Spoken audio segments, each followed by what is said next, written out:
네, 안녕하십니까.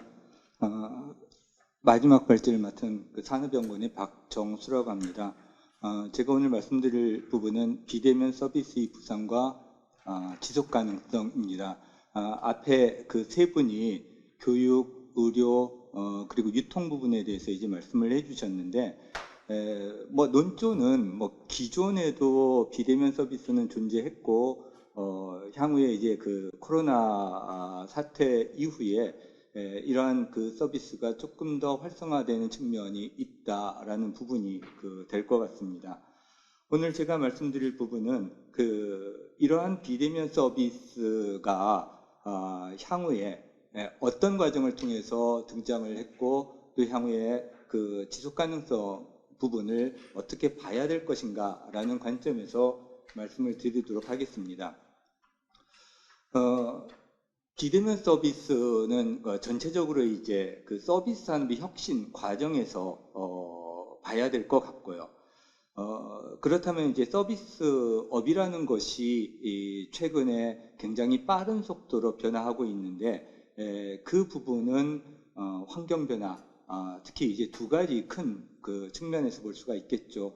하나는 경제 여건과 사회 환경 변화라는 측면인데 이 부분은 삶의 질적 개선, 그리고 고령 인구의 증가, 여성의 경제 참여, 그리고 1인 가구의 확산과 그에 따른 생활 행태가 변화했다는 점, 또 다른 측면에서는 도시화 확산, 그리고 스마트 시티라는 부분들이 결합이 되면서 서비스에 대한 수요를 다양화시켰고, 또 다른 측면에서는 시장을 확대하는 요인으로 작용을 했다라고 이제 말씀을 드릴 수 있을 것 같고요.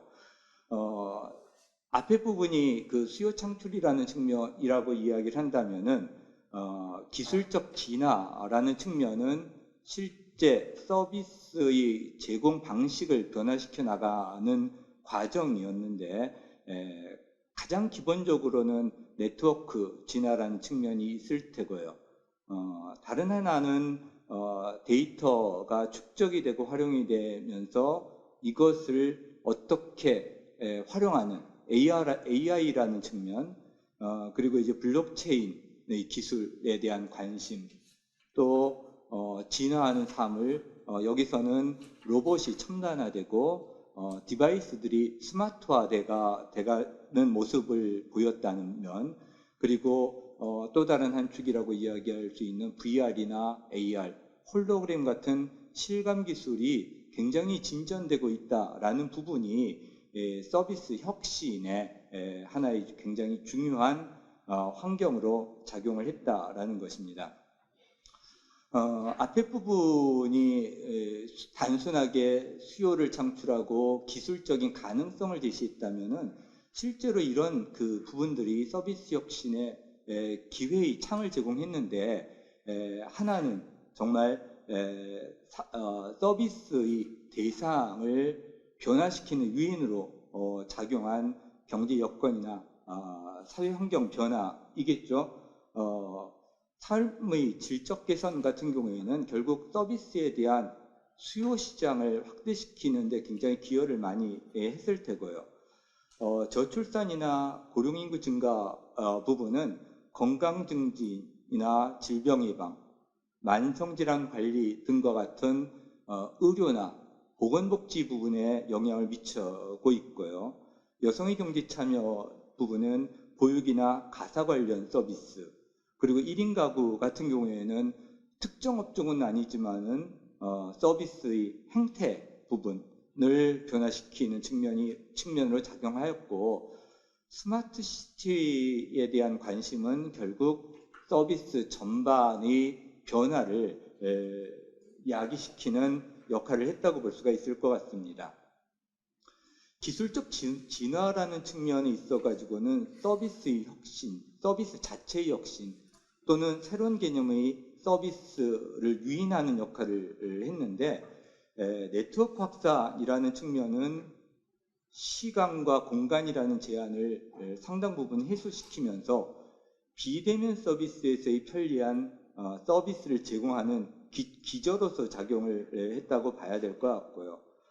5G 그리고 데이터 축적과 AI 활용은 결국은 빅데이터에 근거해서 고객 맞춤형의 비즈니스 모델을 만드는 계기가 되었고요. 블록체인 역시 여타 산업과의 결합을 통해서 새로운 비즈니스 모델을 제공하는 역할을 하고 있다고 볼 수가 있겠죠. 진화하는 사물, 로봇이나 디바이스 같은 경우에는 여러 가지 그 특성을 가지고 있긴 하지만은 이 부분들은 편리하고 보다 개인화된 서비스를 제공하는 역할을 했다고 볼 수가 있을 것 같고요. 실감 기술의 진전은 게임이나 공연, 전시 등의 현실감을 제공하는 역할들을 하고 있는데 이 부분들이 그 뒤쪽에 다시 언급을 하겠지만은 비대면 서비스의 어떤 진화를 형성하는 요인으로 작용을 하지 않을까 보여지고 있습니다. 결국 앞에서 이야기했던 사회 환경이나 기술적 진화라는 측면은 일정 부분 한편으로는 서비스의 새로운 모습, 그러니까 어떤 서비스가 향후에 유망하게 등장할 것이냐라는 측면하고 그런 서비스 형태를 어떤 방식으로 제공할 것인가라는 부분으로 양분돼서 이 두 부분이 결합되면서 어떤 특정 서비스의 특정 형태의 비즈니스 모델이 아니라 굉장히 다양한 업종에서 굉장히 여러 가지 방식으로 서비스가 제공되는 형태로 발전할 것이라는 부분을 보여줄 것 같습니다. 그래서 유망 서비스라는 부분은 기본적으로는 의료, 아까 말씀드렸던 양육이나 가사, 금융도 되겠고, 의료나 사회복지, 그리고 이제 스마트 서비스 전반의 전체적인 부분이 될 테고요. 다른 한편에 있는 그 서비스 제공 방식이라고 이야기하는 부분은 비대면 방식, 그리고 그러면서도 수요자와 공급자 간의 양방향의 어떤 서비스를 제공할 수 있는 측면, 고객 맞춤형 서비스, 지리적으로 서비스의 어떤 제약 부분을 해소시킬 수 있는, 그리고 가상현실이라는 실감 서비스의 형태로 서비스가 제공 가능하다라는 부분이 돼야 될 것 같습니다. 이런 부분들은 그 서비스의 전개 방향에서 기존에 가지고 있던 서비스의 기본 특성을 변화시키는 측면도 나타나게 될 텐데, 하나는 온라인 또는 비대면 비즈니스 모델 제공이 가능한 플랫폼 경제 형태로 이제 등장을 할 것이고, 다른 하나는 빅데이터 활용에 기초한 데이터 경제로의 전환을 유도할 것이라는 측면이 될 것 같습니다. 미래 서비스의 모습은 결국 혁신적인 비즈니스 모델이 주도해 나갈 것인데, 이 부분은 고객 수요를 반영한 서비스의 고부가 가치화 또는 스마트화라고도 이야기할 수가 있겠죠. 개인화, 편리화, 단순화, 비대면화가 그 핵심이 될 테고요. 서비스 혁신을 주도하는 업종은 앞에서도 말씀드렸듯이 단순하게 업종이 아니라 모든 업종에서 혁신과 새로운 형태의 비즈니스 모델로 등장하지 않을까 생각을 합니다. 이처럼 서비스의 어떤 변화 과정에서는 플랫폼을 기반으로 해서 비대면 서비스를 포함해서 굉장히 빠른 속도로 변화해 오고 있었지만은 실제 그동안에 그렇게 시장에서는 두드러지지는 않았습니다. 그러다가 이 코로나라는 그 부분이 나타나면서 경제활동이 위축됐고, 실제 세계 경제도 굉장히 그 침체가 오랫동안 이루어지는 상황으로 이제 변했고, OECD에서 그 예측 전망치만 보더라도 2000년 1차 히트에서는 한 6% 정도가 감소하는 것으로 전망될 정도로 굉장히 세계 경제에 악영향을 미치고 있는 상황이라고 이제 언급돼야 될 것 같고요. 그 가운데 산업 전반에도 굉장히 영향을 많이 미치고 있는데, 부정적인 측면으로는 여기서 이제 볼 수 있듯이 관광이나 항공 또는 건설 부분에 있어가지고 부정적인 영향이 이제 크지만은 다른 측면에서는 제약이나 의료 또는 ICT 같은 부분에서는 상대적으로 이제 그 성장 가능성도 보여주고 있다라는 부분을 이야기를 할 수가 있을 것 같습니다. 실제 이런 부분들은 우리의 서비스업 전반에도 이제 나타나고 있는데, 코로나가 확산된 2월과 3월에 서비스업 생산 지수를 보면은 전월 대비 증감률이 각각 3.5%, 4.4% 감소하는 것으로 나타났고요.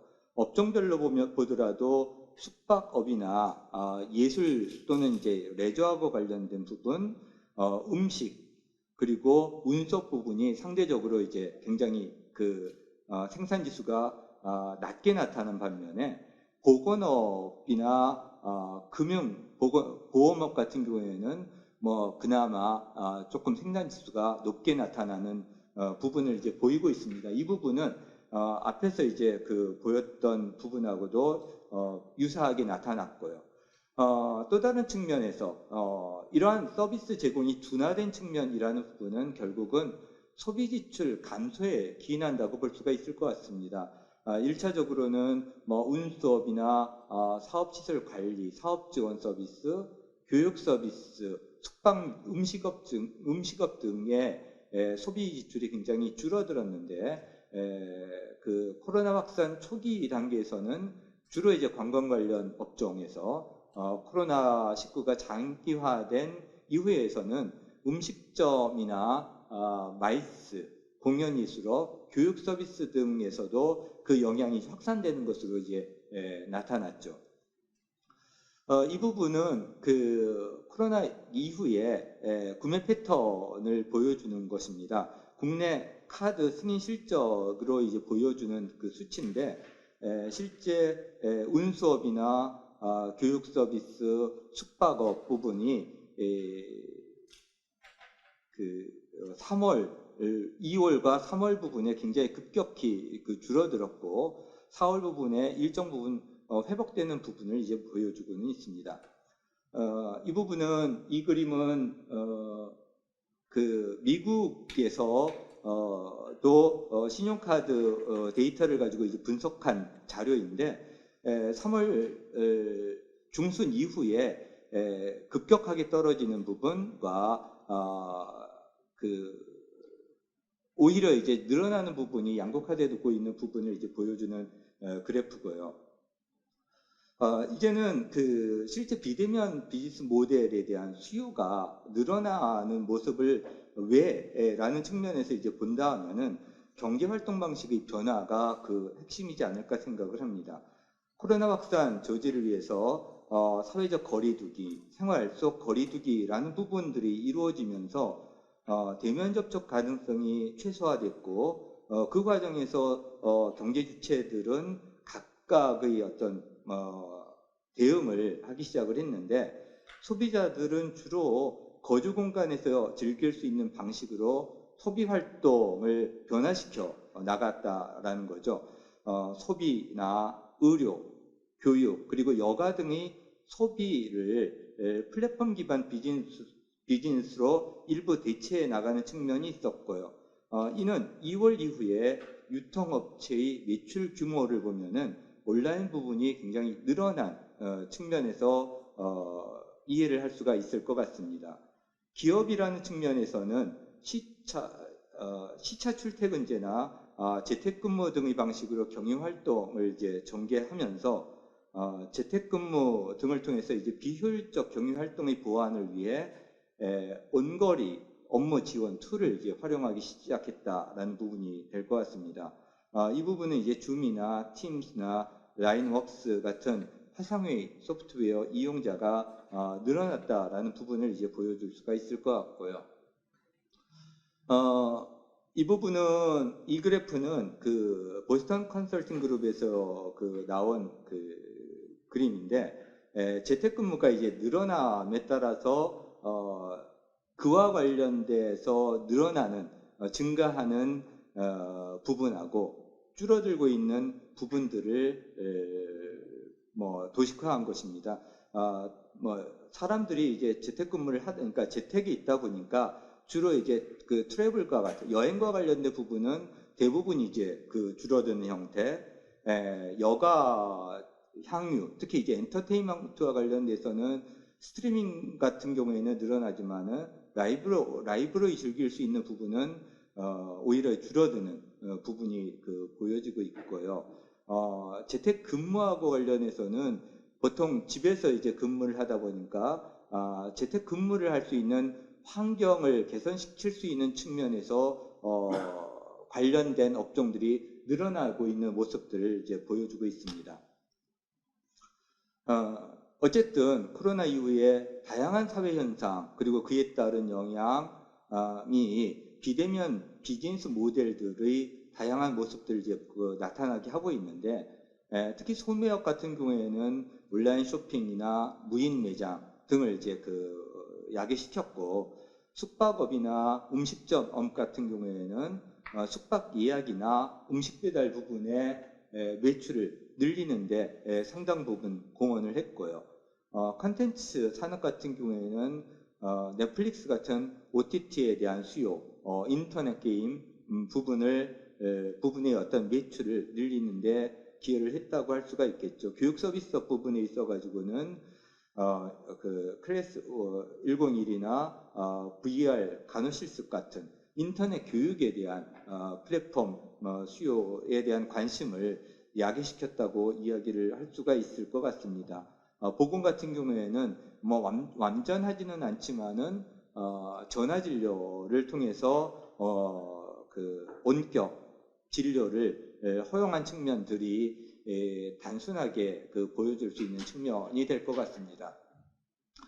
앞에 부분에서 서비스 산업의 혁신과 그 중에서 코로나 이후에 비대면 서비스의 어떤 확산의 개념 부분들 이야기를 했다면은 이제 비대면 서비스가 왜 확산의 어떤 계기가 됐고 지속 가능성 부분을 이야기를 한다면은 어떤 관점에서 봐야 될 것인가 라는 쪽에서 본다면은 아마도 비대면 서비스 부분은 앞에서도 말씀드렸듯이 오프라인이나 온라인 모두에서 이루어지고 있는 측면이 있고요.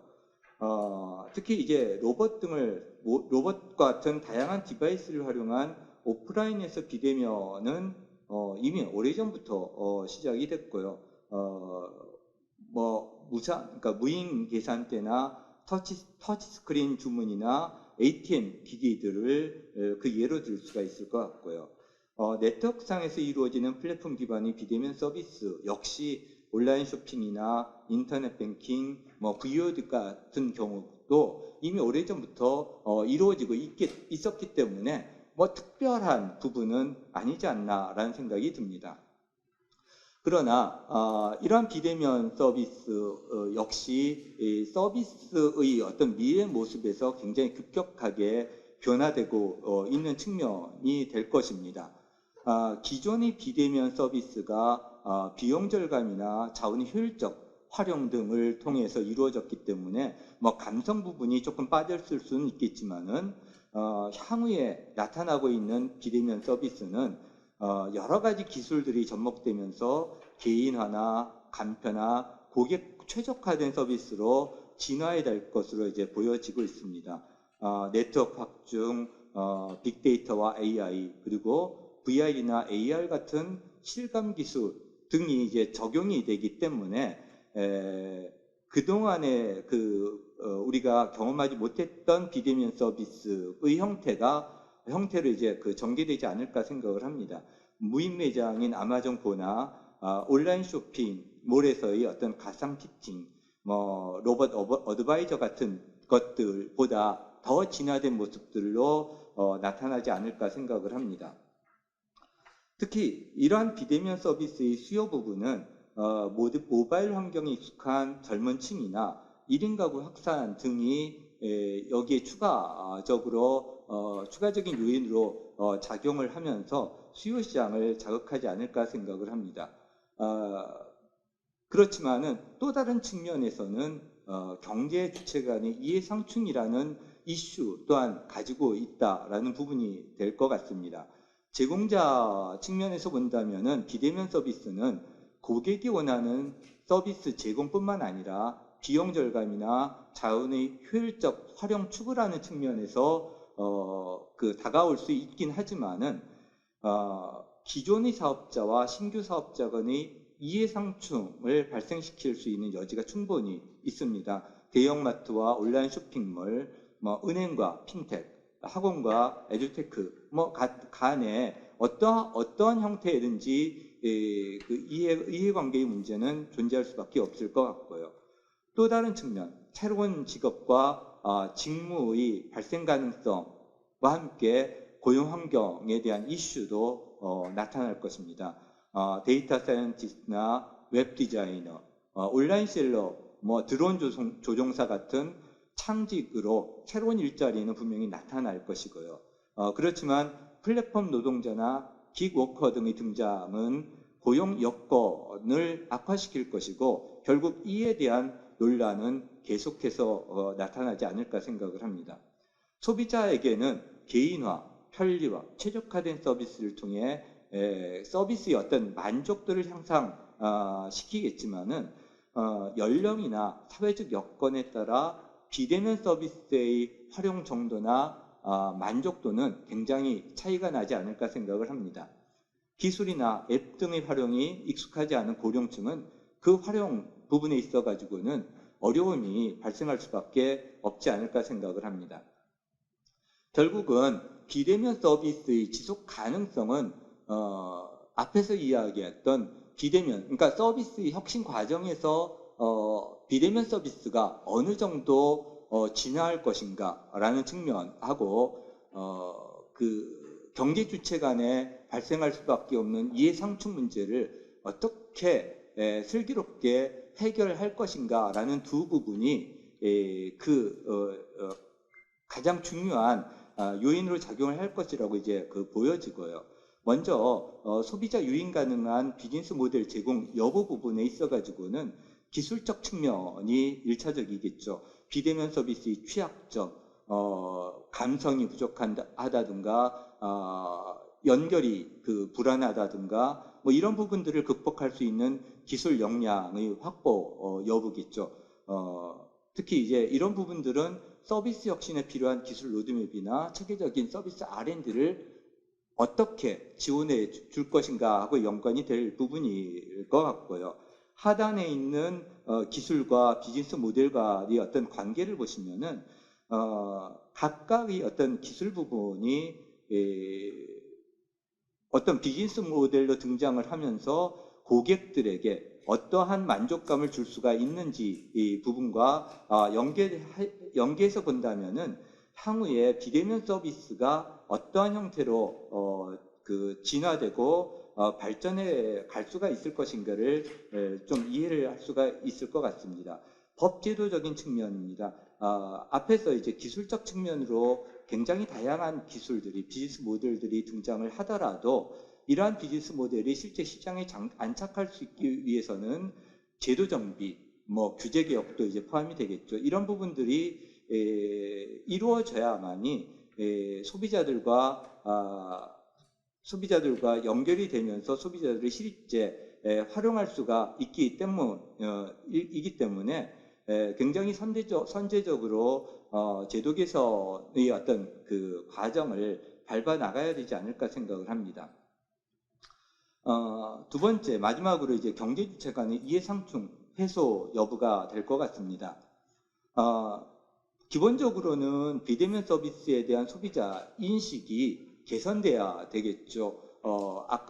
아까도 말씀드렸듯이 비대면 서비스가 갑자기 등장한 그 서비스가 아니라 굉장히 오랫동안 이루어졌던 서비스인데 최근에 이제 소비자들이 비대면 서비스에 대한 이해를 하고 활용을 많이 하기 시작을 하면서 사회적으로 또는 정책적으로 관심을 가지는 계기가 됐다라는 부분이기 때문에 소비자들이 보다 관심을 많이 가진다면은 비대면 서비스에 대한 퀄리티 자체도 보다 향상되지 않을까 생각을 하고요. 또 다른 측면이 두 가지인데, 하나는 시장에 참여하는 경제주체 간의 상생 방안 마련이 돼야 될 것 같습니다. 실제 비대면 서비스, 혁신적인 비즈니스 모델들은 새로운 시장뿐만 아니라 새로운 직무를 창출할 것이고, 이는 글로벌 시장 진출에 기여를 할 수가 있기 때문에 이 부분은 반드시 우리가 가야 될 측면일 것 같고요. 그렇지만은 그 과정에서 직면해야 될 기존 진입자들이 대응 방안 마련 부분들은 정책적으로 지원이 이루어져야 될 것 같습니다. 이런 경제주체 간의 상생 방안이 마련이 돼야지 앞단에서 이야기하는 법제도 정비나 규제 개혁이 조금 더 원활하게 이루어지지 않을까 생각이 들고요. 마지막으로는 비대면 서비스로 인해 야기될 사회적 갈등에 대한 대안 마련도 필요할 것 같습니다. 플랫폼 근로자의 어떤 고용여건 개선이나 직무교육 등과 같은 사회 안전망 확충은 반드시 필요할 것이고요. 비대면 서비스 활용이 익숙하지 않은 소비자를 위한 대응 방안도 마련이 되지 않을까 생각을 합니다. 이상으로 제가 준비한 자료는 마무리하겠습니다. 예, 감사합니다.